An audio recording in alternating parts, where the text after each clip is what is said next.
2025 ஜனவரி மற்றும் ஜூன் மாதங்களுக்கு இடையிலான காலகட்டத்தில் மலேசியாவில் பல்வேறு வகையான போக்குவரத்து விபத்துகளின் மூலம் 3087 பேர் உயிரிழந்துள்ளனர் என்று போக்குவரத்து துறை அமைச்சர் அந்தோனி லோக் இன்று நாடாளுமன்றத்தில் தெரிவித்தார்.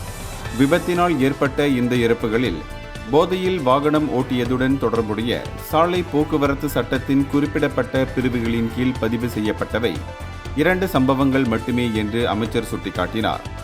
மதுபோதை தொடர்பான குற்றங்களை தடுப்பதற்காக கொண்டுவரப்பட்ட சட்ட பிரிவுகளை பற்றியும் அவர் இந்த விவாதத்தின் போது விளக்கினார்.